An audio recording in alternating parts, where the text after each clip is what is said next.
La configuración electrónica nos indica la distribución de los electrones de un átomo en los diferentes orbitales, que como ya sabéis son las zonas de máxima probabilidad de encontrar a los electrones. Para escribir estas configuraciones electrónicas podemos o bien usar la tabla periódica sabiendo a qué orbitales se corresponde cada grupo. Aquí estarían los orbitales S, aquí los P, aquí los D y aquí los F. Y sabiendo que los periodos se corresponden con los niveles energéticos, con excepción de los orbitales D, que en lugar de estar en el nivel que le corresponderían estarían en un nivel inferior. Por ejemplo, estos de aquí estarían todos en el nivel 3, estos de aquí estarían en el nivel 4. Y ocurre lo mismo con los orbitales F, que estarían 2 por debajo del nivel que le corresponderían. Por ejemplo, estos de aquí, que estarían en un nivel supuestamente 6, pues estarían en el 4.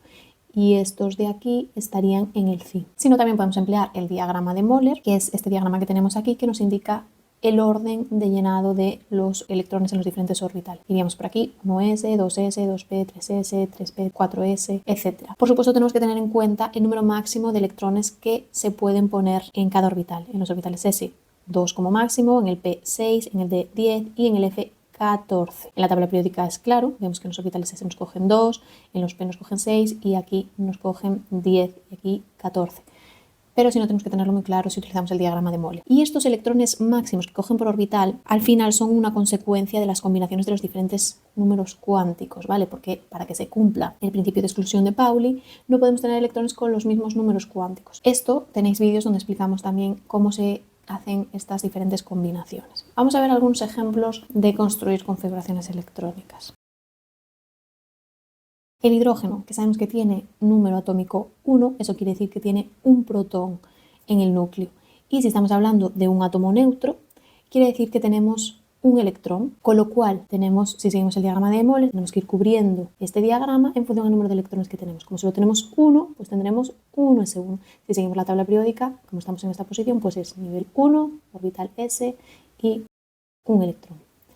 Con el helio, pues será 1s2 porque tenemos 2 protones y por lo tanto 2 electrones, 1s2. Recordad que estos numeritos de aquí son los que me indican el número de electrones que hay en esa órbita. Para el nitrógeno que está aquí, pues sería 1s2, 2s2, 2p, 1, 2, 3, 2p3. Y si seguimos el diagrama de Moller, 1s con máximo 2, 2s2, 2p3, porque así tenemos hasta un máximo de 7 electrones. 2 más 2, 4, más 3, 7. El bromo tiene 35 electrones en estado neutro y está en esta posición de aquí. Entonces sería 1s2, 2s2, 2p6, 3s2, 3p6, 4s2, 3 de 10, 4p5. Cuidado, acordaros aquí que el orbital D, en lugar de estar en un nivel 4, está en un nivel 3. Esta configuración electrónica, además de ponerla así, la podemos poner de manera reducida, porque si nos fijamos, este trocito de aquí al final se corresponde con el argón. Pero esto solo lo podemos hacer con los gases nobles. Poner entre corchetes el gas noble anterior y luego continuamos con la configuración a partir del argón, que en este caso estaría aquí. Y si nos dijesen que hiciésemos la configuración del ion más estable para el bromo que está aquí, lo que está deseando es ganar un electrón para adquirir configuración de gas noble, con lo cual su ion más estable es Br-, que sigue teniendo el mismo número atómico porque los protones no varían, simplemente tenemos un electrón más. ¿Y eso cómo lo reflejamos en la configuración electrónica? Bueno, pues antes teníamos 4p5, pero como necesitamos un electrón más, pues va a ser 4p6. Y esta se corresponde con la configuración del criptón. Con el magnesio, que lo tenemos aquí, pues sería 1s2, 2s2, 2p6, 3s2, ¿vale? O de manera reducida sería el neón y 3s2, que es esto que tenéis aquí.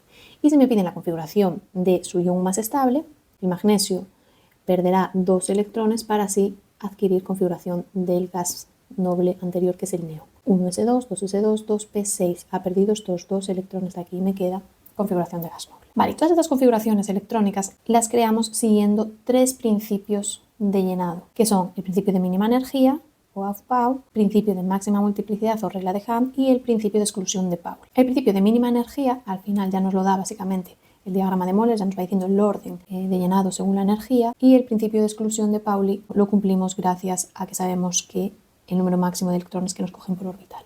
Pero vamos a ir hablando un poquito de cada una de ellas. ¿Qué nos dice el principio de mínima energía? Los electrones se van colocando primero en los niveles de menor energía y no se llenan los superiores hasta que no están completos los inferiores. Vamos a ver este diagrama de energías que se representa con cajitas. Vemos que aquí el boro tiene en total 5 electrones y tenemos que irlos colocando. Vale, pues no se colocan en el nivel 7 de energía, no, los empezamos a colocar primero en el nivel más bajito de energía. Les colocamos un electrón y completamos este nivel para poder pasar al siguiente, segundo electrón. Pasamos ya al siguiente nivel energético, el 2s. Pues colocamos 2 electrones y ya podemos pasar al siguiente nivel. ¿Y qué nos dice el principio de máxima multiplicidad, que es la regla de Hund? Pues que en un mismo nivel energético, que sea isoenergético, eso quiere decir que tiene la misma energía, por ejemplo, entre estos dos hay diferencias de energía, el 2p tiene más energía que el 2s, pero aquí si os fijáis, en el 2p tenemos 3 tipos de 2p, que se corresponden con las orientaciones del orbital p, que ya visteis en vídeos anteriores. Vale, pues estos orbitales sí que son isoenergéticos, es decir, tienen la misma energía.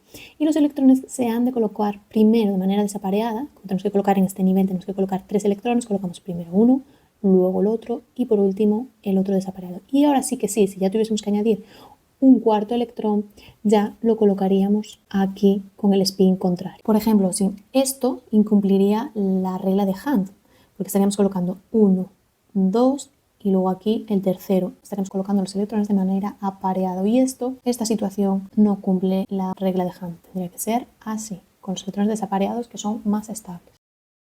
Por último, el principio de exclusión de Pauli, que lo que nos dice es que no pueden existir dos electrones con los 4 números cuánticos iguales. Es decir, no podemos tener, por ejemplo, una configuración que sea 1s2, 2s3, porque aquí en el orbital S estamos teniendo más del máximo de electrones posibles, en lugar de 2 estamos teniendo 3, y eso quiere decir que va a haber 2 de esos electrones que tienen los mismos números cuánticos, y eso no es posible. Con lo cual, para que esta fuese correcta, tendría que ser 1s2, 2s2, 2p1.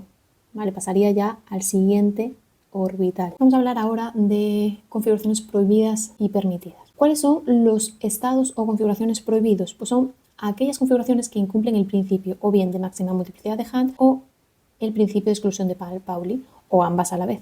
Por ejemplo, imaginamos que tenemos esta configuración 1s2, 2s2, 2p8. En un orbital p solo puede haber 6 electrones como máximo, y esto lo sabéis gracias a los números cuánticos, que sabéis que el p tiene 3 orientaciones posibles, la -1, la 0 y la 1, y en cada una de esas orientaciones nos cogen 2 electrones como máximo, con el spin más un medio y con el spin menos un medio, es decir, 2 por 3, 6. Aquí no nos cogen 8 electrones, solo cogen 6, con lo cual estaría incumpliendo el principio de exclusión de Pauli, porque habría varios electrones con los números cuánticos iguales y eso no es posible. Vamos con esta de aquí, 1s2, 2s2, 2p3. A priori es una configuración correcta, pero nos están dando también el diagrama de energías y vemos que aquí no se está cumpliendo el principio de máxima multiplicidad de Hund, en donde tendrían que colocarse dentro de los orbitales isoenergéticos, deberían colocarse primero de manera desapareada y luego ya empezar a parearse. ¿Y cuáles son los estados permitidos? Bueno, pues aquellas configuraciones que cumplen con el principio de máxima multiplicidad y el principio de exclusión de Pauli, por lo menos. Puede cumplir también, obviamente, el nivel energético, pero no es estrictamente necesario. Por ejemplo, la misma que teníamos antes, pero cumpliendo ya así el principio de máxima multiplicidad de Hund. En este caso, esta configuración cumple los 3 principios, tanto de mínima energía como el de exclusión de Pauli, ya que no tenemos electrones de más en los orbitales, y cumple el principio de máxima multiplicidad de Hund.